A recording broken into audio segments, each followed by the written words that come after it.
deklarata e djeshme e mbrëmshme, pikërisht në këtë orë, 24 orë më parë, kryeministres daneze Fredriksen që nëse Amerika futet në Groenland, invadon, ai përdor shprehjen invadon Groenlandën, territorin e Mbretërisë Danimarkës, atëherë merr fund NATO.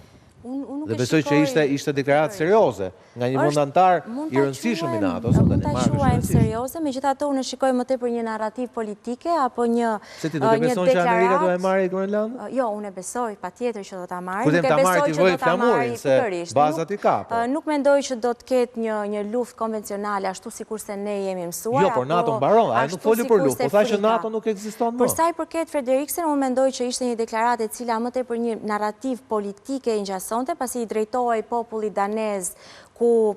do duhej që kryeministri e vendit të ruaj sovranitetin dhe paprekshmërinë territoriale, por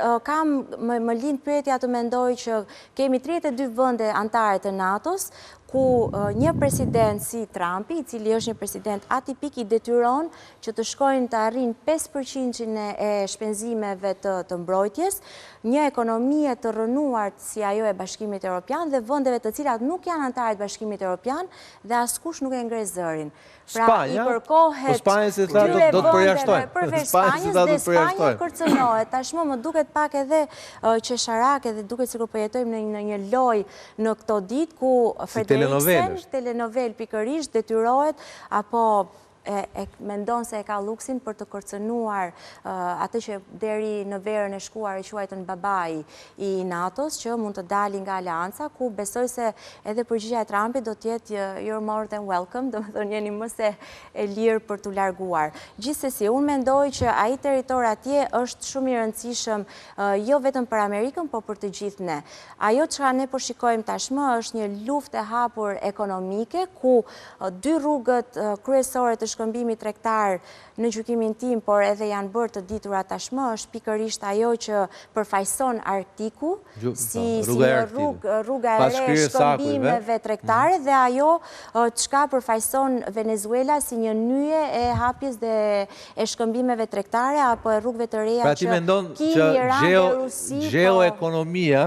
po zëvendëson gjeopolitikën. Unë mendoj që është një zgjatim gjeoekonomia. Është aq i ri dhe i vjetër, mendoj që është një zgjatim i të gjitha interesave politike në gjykimin tim dhe ajo ku unë shikoj tashmë kemi një ndryshim radikal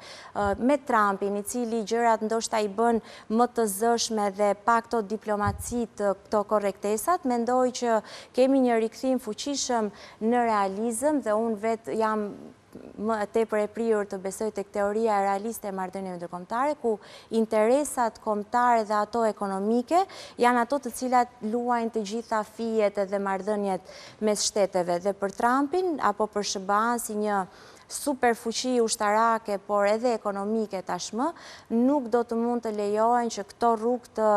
të zotërohen apo të okupohen nga Kina, Rusia apo Irani, ashtu sikur ti thua që NATO do të mbijetojë? Mendoj që do të mbijetojë dhe mendoj që do të bëhet palë, pasi sikurse edhe ju Sokol e thatë në fillim, aty ne kemi bazat të NATO-s, kemi bazat të SBA-ve,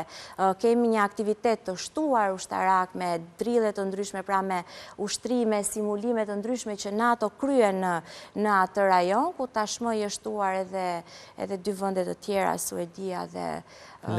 Finlanda, dhe mendoj që Groenlanda është thjesht e radhës ku ajo që mungon është vetëm flamuri në këtë rast. Megjithatë,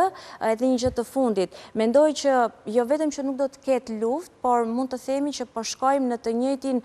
pattern dhe në të njëjtin model i asaj çka ndodhi pak muaj më parë ndoshta me ishujt Keigos, të cilat ju morën apo ju dhanë nga ana e Mauritius në një leasing, pra në një koncesion SBA-ve dhe Mbretërisë së Bashkuar për të përdorur me të gjithë bazën ushtarake apo fortesën që SBA-t kanë në të gjithë paqësorin.